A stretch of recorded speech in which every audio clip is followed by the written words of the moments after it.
அனைவருக்கும் வணக்கம். இந்த கிட்டு கவர்மெண்ட் கிட்டு இது என்ன ஃபால்ட்டுனா பவர் ஆன் ஆகலை. ஓப்பன் பண்ணி பார்த்தா ஃபியூஸு பஸ்ட் ஆகிருக்கு. செக் பண்ணி பார்த்தோம்னா மெயின் ஃபில்டரில் ஷார்ட்டு காட்டுது. மெயின் ஃபில்டரில் ஷார்ட்டுன்னா பவர் சப்ளை தான் கம்ப்ளைண்ட்டு. செக் பண்ணி பார்த்தா இந்த டிரான்சிஸ்டர் பவர் சப்ளை சுவிட்சிங் டிரான்சிஸ்டர் ஷார்ட் இருக்குது.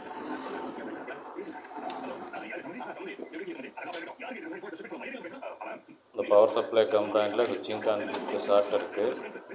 அதை போட்டு செக் பண்ணி பார்த்தா தான் நமக்கு அடுத்த கம்ப்ளைண்ட் என்னன்னு தெரியும். ஓகே ஆனாலும் ஆகிடும், இல்லை செக் பண்ணி பார்க்கணும். சுவிட்சிங் டிரான்சிஸ்டருக்கு பக்கத்துலேயே ஒரு சின்னதாக இன்னொரு இது சுவிட்சிங் டிரான்சிஸ்டர்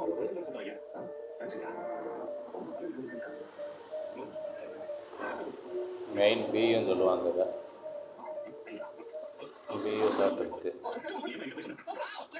அதே சேம் நம்பர் பியூ நம்மக்கிட்ட இருக்குது, அதையும் மாற்றி செக் பண்ணலாம். இந்த சுவிட்சிங் டிரான்சிஸ்டர் இந்த மெயின் டிரான்சிஸ்டர் சுவிட்சிங் பண்ணுறதுக்கு இன்னொரு சின்ன டிரான்சிஸ்டர் ஒன்று இருக்கும். அதையும் நம்ம சேஞ்ச் பண்ணுறப்ப சேஞ்ச் பண்ணி விட்டணும்.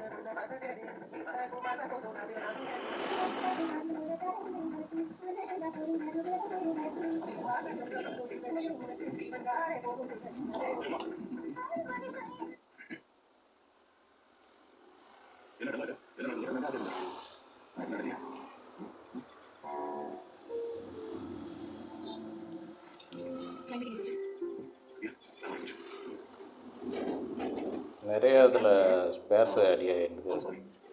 பவர் சப்ளையில் மெயின் ஒரு ஃபியூசபிள் ரெசிஸ்டர் ஒன்று பஸ்ட் ஆகிருந்தது, அதுவும் பஸ்ட் ஆகிருந்தது. அப்புறம் இன்னொரு செயினர் டயர் ஒன்று ஃபால்ட் இருந்தது, அதெல்லாம் மாற்றியாச்சு. ஆனால் பவர் சப்ளையை பொறுத்தளவு ரொம்ப சில ரேர் கம்ப்ளைண்ட்லாம் ரொம்ப டைம் எடுக்க வச்சிடும். ஆல்ரெடி ஷார்ட் ஆகிறப்ப மோஸ்ட்லி எல்லா கம்ப்ளைண்ட்டும் அதோட ஒரிஜினல் எஃபிஷியன்சிலேருந்து கம்மியாக இருக்கும். டையோட்லேருந்து எல்லாமே ஒரு ஷார்ட் அடித்தோடனே அதோட நார்மலாக அதோட இருக்கிற ஃபங்க்ஷன்லேருந்து கொஞ்சம் எஃபிஷியன்சி கம்மியாக இருக்கும். மற்ற காம்பனண்ட் இப்போ செக் பண்ணுறப்ப நல்லா இருந்தாலும் பியூ மாட்டினதுக்கப்புறம் அது பவர் கன்சியூம் ஆனதுக்கப்புறம் சில கம்ப்ளைண்ட் போயிடும். இந்த பவர் சப்ளை செக்ஷனில் வர்றது கம்ப்ளைண்ட் இது மாதிரி வரும். நம்ம என்ன நினைப்போம், பியூ புதுசு தான் மாற்றிருக்கோம் அப்படின்னு நினச்சி நம்ம திரும்பி பியூ மாற்றிருந்தோம்னா ரெடியாக ஆகாது.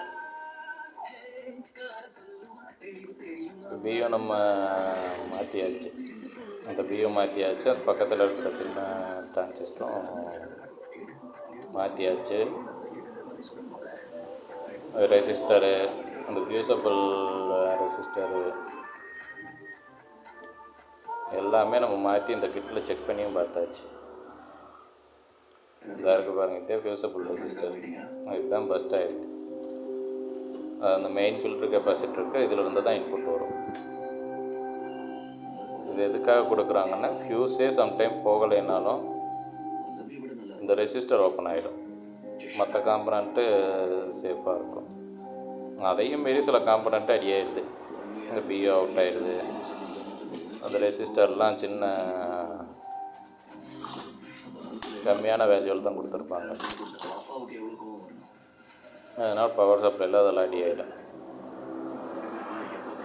திரும்பி ஆன் பண்ணி மற்ற காம்பனண்ட்லாம் நல்லா இருக்குன்னு போட்டாலும் அது பழைய காம்பனண்ட், ஏற்கனவே ரன்னிங்கில் அந்த காம்பனண்ட்ஸ் தான் அதோட பவரில் கம்மியாக 50% 60% தான் ஒர்க் ஆகும். அது போட்டோடனே டக்குன்னு அதுவும் அவுட் ஆகிடும்.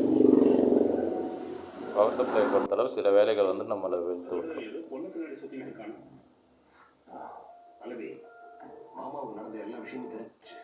இங்கே பாருங்கள், இந்த ஃபியூசபிள் சீரீஸு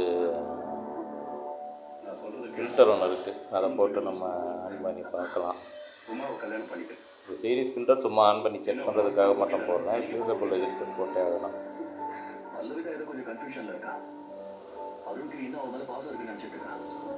உண்மையா லவ் பண்றதா இருந்தா தான் ஒய்ஃபோட லவ் பத்தின வீட்டுல தள்ளி உண்மையிலே லவ் பண்றதா இருந்தா எங்க மேல ஒரு நாள் கூட சந்தேகப்படாம இருந்திருப்பானா. இன்ட்ரெஸ்ட் இல்ல சார், லவ்லாம் இல்ல அப்படின்னா என்ன சார்? இல்லை கம்ப்ளைண்ட்டில் உங்களுக்கு 2 hours 3 hours கூட எடுத்துடும். இந்த பவர் சப்ளை கம்ப்ளைண்ட் மட்டும். மற்ற ஆடியோ செக்ஷனு வெர்டிக்கல் செக்ஷன் கூட கொஞ்சம் வேகமாக போயிடும். பவர் சப்ளை கம்ப்ளைண்ட் மட்டும் கொஞ்சம் டைம் எடுத்து விட்டுருவாங்கல்ல. சம்டைம் ரொம்ப ஃபாஸ்ட்டாக ஈஸியாக ரெடி ஆகிறதும் பவர் சப்ளை கம்ப்ளைண்ட்டாக தான் இருக்கும்.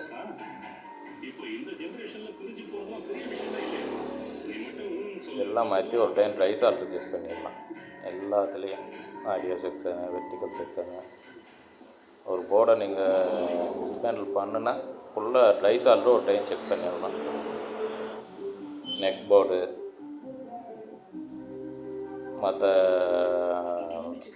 ஏவி பின் இன்புட் குத்துற இடத்துல ஹெச் அவுட்டு எல்லா இடத்துலையும் ஒரு ட்ரை சால்ட்டு செக் பண்ணிட்டீங்கன்னா நல்லது. கொஞ்சம் ரிப்பீட் கம்ப்ளைண்ட் வராமல் இருக்கும்.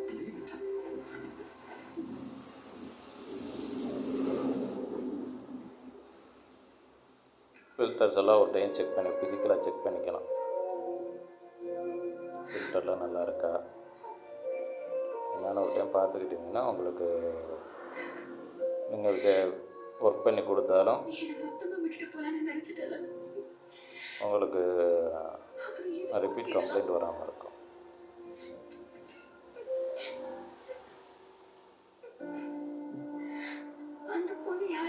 ஃபியூசபிள் ரெஜிஸ்டர்லாம் மாற்றியாச்சு.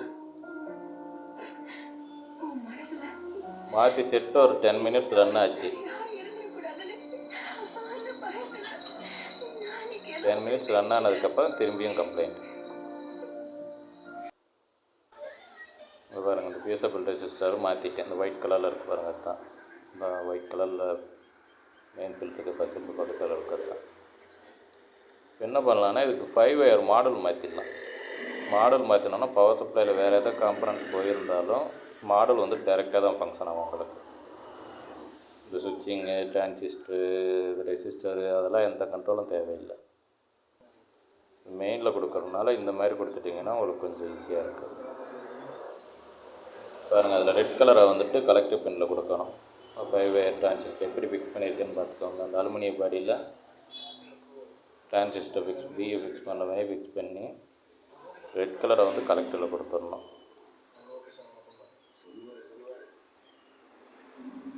எல்லோவை கிரவுண்டில் கொடுத்துடணும். பிளாக்கை மெயின் ஃபில்டர்லேருந்து வர்ற கிரவுண்டில் நெகட்டிவில் கொடுத்துடணும்.